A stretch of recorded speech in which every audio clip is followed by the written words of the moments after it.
ወሳፕ ጋይስ እንዴት ናችሁ? ዛሬ 10ኛ ምሳ የምንጋብዘው ሰው ማለት ነው። ሰላም ትንሽ እንክብካቤ ያስፈልገኛል እና ምሳ መጋበዘው ዛሬ ነው ብላ 5-6 ሰው ጠይቀች፣ ሽማግሌ ላከች። እኔ ልጋበዝ ዛሬ ያስፈልገኛል አለች። በሽምግልና ነው የሚጋብዘኝ። እንደዚህ ነው ትሪት ያደርገኛል። በሽምግልና የሆነው ለምን ነው? አንደኛ ይሄ ቻሌንጅ ስለሆነ ማለት ነው። ሁለተኛ ሽማግሌ ልከሽ ምናምን ነገር መሆን አልነበረበትም። ግን ጥገና ያስፈልግሻል ምናምን ነው። ግን ሰላምን ምሳው ከመድረሱ በፊት ጥያቄ ጠይቃታለሁ። ሰሊና ታቱ ስትሰሪው ምን ጠብቀሽ ነበር? ምን ነበር የጠበቅሽ ስትሰሪው? ቶታሊ ዲፈረንት ቲንክ ነው የገጠመኝ። ምክንያቱም የጠበቁት ሌላ ነው፣ እየተፈጠረው ሌላ ነው። አንደኛ አንተ ደስ ይላል ብዬ ነበር የጠበቁት። እሺ። ሁለተኛ ህዝቡ ላይክ እንደዚህ ይሁንብኛል ብዬ አልጠበኩም። ምክንያቱም ትላልቅ አርቲስቶች እንኳን ይሰራሉ አይደል? ላይክ ኖርማል ነገር ነው ለኔ። ምክንያቱም ትልቅ የምላቸው ሰዎች እንኳን ይሰራሉ። ህዝቡ ላይ እንደዚህ ይነሳል ብዬ አልጠበኩም ነበረ። ይሄ አንኤክስፔክት ሆኖብኛል ማለት ነው። እሺ። ሌላኛውስ እርቦሻል? ሌላኛው እርቧታል።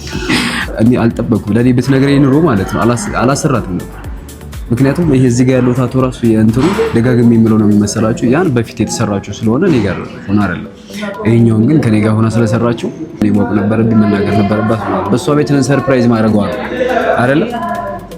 የምትወደውን ነገር ማድረጓ ምናምን እንደ ሰክሰስ ነው የቆጠረችው እንጂ እንደዚህ አይነት ነገር ይፈጠራል ብለሽ አልጠበቅሽም ነበር። የቅርታ ቪዲዮ ምናምን ነገር ከሰራሽ በኋላ ደግሞ ሚካኤል ስንሄድ ግን በጣም ደብሮሽ ነበር፣ ከፍቶሽ ነበር ምናምን። ለልቱ ሙሉ ቀስምሽ ስብር ብሎ ነበር። ስታለቅሽ ያደርሽው? ሳለቅስ ነበር ያደርኩትና ሳለቅስ ካደርኩኝ እንደዛ ይደግመኛል። ደክሞኝ ነበር እና ንግግራቸው በጣም ከባድ ነው። የሰው መልስ በጣም ከባድ ነው። ማስካርጊ አንተ ማስካርጊ አወቁሽ ማረም ኢነርጂሽ እኮ ነው።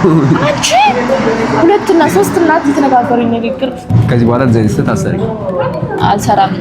ያው ስህተት ይሆናል ብዬ አላሰብኩትም። ገባ አይደለ? በእኔ በኩል ሌሎችን ሰዎች ሊያስተምራቸው ሊሆን ይችላል። ፈጣሪ ያገኘኛል። አሁን እርግጠኛ ነኝ ሊሰሩ ያሰቡ ሰዎች አይሰሩ። የኔን ስላዩ ለብዙ ሰው ትምህርት ሆነ ማለት ትምህርት ሆኗል ለብዙ ሰው። ገባ? እኔ በሰው ሆኜ ሳስረዳሽ ሰዎቹ ምንድነው አንደኛ የመላእክት እንትን የሰው እንትን ላይ መውደቅ የለበትም ነው። እኛ ሰዎች ስለሆነን ንጹህ ስራውን መስጠት እንሰራለን እና እንደዛ መሆን የለበትም። ብዙ ሰው ተሰርቶታል ወይ ሊሰራው ይችላል፣ ግን ያ ሰው ስለተሰራው አንቺ መሰራት አለብሽ ማለት አይደለም።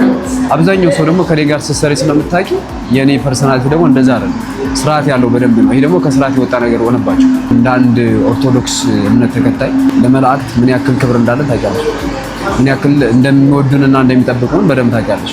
አንቺ ሚካኤል ምን ያክል እንደምትወጂው ታውቂያለሽ። ራስሽ ያለው ምን ያክል እንደምትወጂው ሁሉም ሰው ደግሞ የትኛውም ኦርቶዶክስ እምነት ተከታይ ሰው ሚካኤል ብታያቸው ቁጡ ነው የሚልሽ። ገብቶሻል አይደል? ሰው ከዛ አንፃር አንደኛ ላንቺን በማሰብ ሁለተኛም ትክክል ባለመሆን የጮህብሽ እንጂ ጠልተውሽ አይደል። ለኔ ራሱ መቅሰፍት ተወኝብኝ ነበር።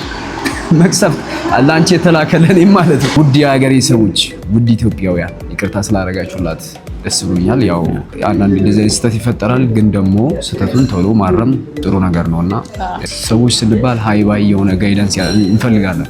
ይሄ ነገር ጥሩ አይደለም ጥሩ ነው ምናምን ነገር የሚል ሰው ያስፈልገናልና ለዛ ደግሞ ቶሎ ብለን ነገር ይሁን ቁጭት አድርገናል እና ዛሬ ምሳ ትበያለሽ ወይዘር ይሰላል።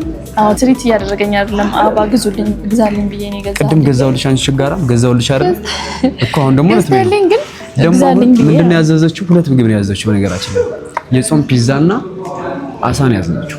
ስዚሊ ነበረ፣ ስዚሊ የላቸውም። ስዚሊ ፈልገሽ ነበር?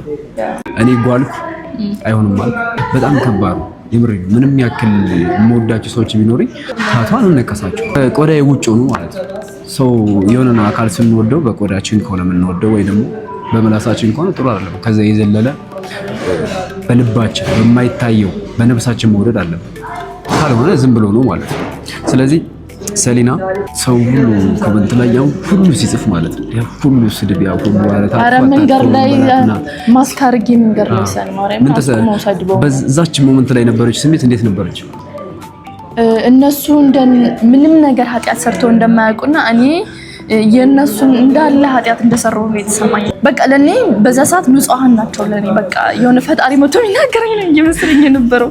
እኔ ይቅርታ ባላደርግልሽ እና በቀጥል ላይፍ ምን ይገጥምሽ ነበር? ስኮስ ነው እና ደግሞ በዚህ አጋጣሚ ምንድነው ማመስገን የምፈልጋቸው ሰዎች አሉ ከጎኔ የነበሩ ሰዎች ላይክ ቪዲዮ ላይ ስላልወጡ ምናምን እንጂ አብረውኝ የነበሩ ሰዎች አሉ ሳይድ ኦፍ ሚ ሆኑ ከጎኔ ሆነው እንትን ያደርጉኝ ነበረ ሌሎችን ነገሮች እንዳይ ምናምን። ኦኬ እነሱ ናቸው ታቱ እንደሰረሩ የከፋፉሽ? አይ ማንም አያውቅም ታቱ ኖርማል ነው ምናምን እንዳያሉ ብለውሽ ነው በቃ ተረጋጊ ምናምን ኖርማል ምናምን አለሽ? ከተሰራው በኋላ እኮ ነው ያወቁት እኮ ግን አልፈረዱብኝም። ገባ እንደሌላኛው ሰው አልፈረዱብኝም። እንዳንተ ማለት ነው እንዳንተ ማለት አረድክብኝ እንዴ? እኔማ የሆነም ትክክል አይደለም ብዬ ነው ታዲያ እኔ እንዲህ መቅሰፍ ልታስቀዝፊ ደግሞ እዚህ ጀርባሽ ገባ። አንቺ አሳ ነው የምትበይው አይደል?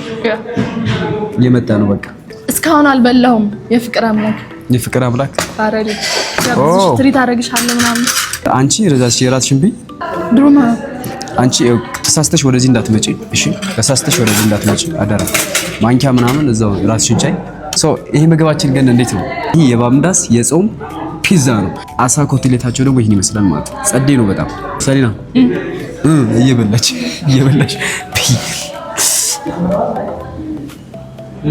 የሆነ ቴስት አለው። እኔ እዚህ ቤት በጣም የሚገርመኝ ነገር ምግባቸው በጣም ይጣፍጣል ጋይስ።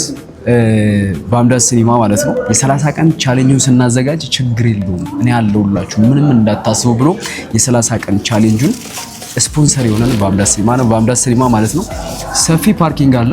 ኳስ ማየት ብትፈልጉ ማለት ነው ምንም ሰፊ አዳራሽ አለ። ሲኒማ ብትፈልጉ ደግሞ ሲኒማ ማየት ትችላላችሁ። ቪአይፒ ከፈለጋችሁ በቪአይፒ ፊልም ማየት ትችላላችሁ። የሚገርም ባር አላቸው። ባር ማታ ላይ ፈታ ማለት ከፈለጋችሁ አጋብዘኝም ምን ፊልም ዛሬ እንጋብዛታለን። ካፌ ከፈለጋችሁ ደግሞ ቆንጆ ካፌ አለ። ፈታ የምትሉበት መጀመሪያ ቡና ማለት ነው ከዛ ካፌ ሰው ዛሬ እሷን እንጋብዛታለን። ይሄን በልተን ቡናታችን እንጠጣለን ካፌ። ከዛ ደግሞ ሲኒማ ይዣ ትገባለሁ ማለት ነው። ይመችኛል። ባምዳስ በጣም ልዩ የሚያደርገው ሁሉም ነገር በአንድ ቦታ ሁሉም ነገር እንደዚህ አድርጎ የያዘ ቦታ ነው። ይመቻችሁ። አንድ ሰላም ለምን ነካችሁ? ሰሊና ምግቡ ተመችቶሻል? ጸዴ ነው። አመሰግናለሁ። አሁን ደግሞ የምትወጂውን ቡና እስከ ጭሱ ማለት ነው የባምዳስ ምርጡ ካፌ ወስጄ ጋብዝሻለሁ። ታች ሁለተኛ ላይ ማለት ነው። ስለዚህ እንሂዳ። ይሄ ካፌ እንዴት እንደሚመቸኝ እኮ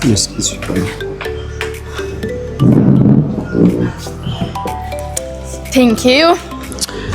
ኦኬ ወይዘሪ ሰላም ቆንጆ ቡና እስከ ጭሱ ይመጣልሻል። ቡናችን መጣ። ይሄን ጭሱን እኔ አልፈልገውም። ለሰላም ታቀፊው ሰላም ወደ ምንድነው ባምዳስ ስትመጡ ማለት ነው የምታገኙት በጣም የሚገርመው ነገር በተለይ ካፌ ስትሆኑ እንደዚህ አይነት ቪው በጣም ነው ደስ የሚለው። እንዴት እንደሚያምር እስኪ ባይቡን አሳያቸው ወደዛ አሳያችሁ እስኪ አዎ እንዴት እንደሚያምር ካፌ ወዩት እስኪ ጸዴ ነው በጣም ካፌ። እናመሰግናለን። ካሜራማን ትፈልጋለህ ቡና? እንዴት አዳ ጨምሪልን አንድ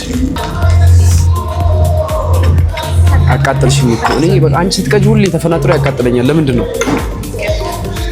አይ በቃ ይቅርታ አይደለም ማለት ያለብሽ የኔ ቡና ኦሪጂናል ነው በይ። ኧረ ቢያንስ ጭሱን እያሸተትሽ አይደለ? በቃ ንቂ እንዴ ሰውዬ ምን እየሆነ ነው? እኔ ልቃጠል እስኪ ጸዴ ቡና። ምን አይነት ሙቪ ነው የምትጋብዘኝ? እስኪ ስለ ሙቪው ንገረኝ። ሮማንቲክ በሆነ ነገር እዚህ ዝም አድርጋ እንዳትነግረኝ። ሮማንቲክ የሆነ ነገር ይመችሻል? ሮማንቲክ ሙቪ ጋብዘኝ ያ አሁን ሲኒማ ትጋብዣለሽ? ምንድን ነው ያልሽ? ሮማንቲክ ባምዳስ ሲኒማ ይባላል ደግሞ ማለት ነው። በነገራችን ላይ እዚህ ባምዳስ ሲኒማ ማለት ነው 5 አዳራሽ እንዳለ ታውቂያለሽ? እንደዚህ አይነት ወሳፕ ጋይስ እንደምን አላችሁ? ለ30 ቀን ያዘጋጀነው ቻሌንጅ እንዳለ ታውቃላችሁ። ዛሬ 10 ምናምን ቀን ላይ ደርሰናል። ግን ከዚህ በኋላ የምናቀርባቸውን እንግዶች ለየት ማድረግ ፈልግን። እነዚህ አይነት እንግዶች ምን አይነት እንደሆኑ ነው የፈለግነው። መናገር የሚፈልጉት ስቶሪ ያላቸው እኔ ያሳለፍኩት ነገር ወይ እኔ ያለኝ ነገር ወይ ደግሞ እኔ አሁን ላይ ያለሁበት ነገር ለሰዎች ሼር ማድረግ ፈልጋለሁ ብለው ግን ደግሞ መናገሪያ ቦታ ሶሻል ሚዲያ ፕላትፎርም ትላልቅ ሰዎችን ያላገኙ ሰዎች እንደዚህ አይነት ሰዎችን አገንተን ነው ምሳ የምንጋብዘው ማለት ነው። እንደዚህ አይነት ሰዎች ካላችሁ የምናገረው ስቶሪ አለኝ። አሁን ያለሁበት ነገር በጣም አስቸጋሪ ነውና እኔ ቻሌንጅ እንዲዘጋጅልኝ እፈልጋለሁ። ሶሻል ሚዲያ ላይ መውጣት እፈልጋለሁ። አሁን ያለሁበትን ችግሬንም ያለሁበትን ስኬቴንም ሊሆን ይችላል ሶሻል ሚዲያ ወጥቼ መናገር እፈልጋለሁ ብላችሁ የምታስቡ ሰዎች ካላችሁ እዚህ ቪዲዮ ላይ ኮሜንት ላይ ጻፉልን። እኛ ሰሌክት አድርገን ምሳ እንጋብዛችኋለን። ከኔ ጋር ምሳ ትበላላችሁ። ያላችሁን ስቶሪ በዛው ሼር ታደርጋላችሁ። ቻሌንጅ የሚያዘጋጅላችሁ ካምፓኒ ከተገኘ ቻሌንጅ ይዘጋጅላችኋል። አይኔ ቻሌንጅ አልፈልግም ይህን ነገር ነው ፈልገው ብላችሁ የምትፈልጉት ነገር ካለ ያን ነገር ሰዎች እንዲያደርጉላችሁ እኛ ፑሽ እናደርጋለን ማለት ነው። ግን ኮሜንት ላይ ያላችሁበት ነገር ሶሻል ሚዲያ ላይ ሼር ማድረግ ፈልጋለሁ። ሰዎች ይሄን ነገር እንዲያውቁልኝ ፈልጋለሁ። ይሄን ነገር እንዲሳካልኝ ፈልጋለሁ። ይሄ ጎሎኛል፣ ይሄ እንዲደረግልኝ ፈልጋለሁ። ያለውበት ሁኔታ እንደዚህ አይነት ሁኔታ ነው ብላችሁ መናገር የምትፈልጉ ሰዎች ብቻ ነው የምፈልገው ማለት ነው። ኮሜንት ላይ ጻፉልን። እኛ ሰሌክት አድርገን ምሳ እንጋብዛችኋለን። ምሳ እየጋበዝናችሁ ደግሞ ያላችሁን ስቶሪ ለሰዎች ሼር ታደርጋላችሁ ማለት ነው። ከዚህ በኋላ ምሳ የምንጋብዘው እንደዚህ አይነት ሰው ብቻ ነው፣ መናገር የሚፈልገው ስቶሪ ያለውን ሰው ብቻ ማለት ነው። ይመቻችሁ። ኮሜንት ላይ ጻፉልን።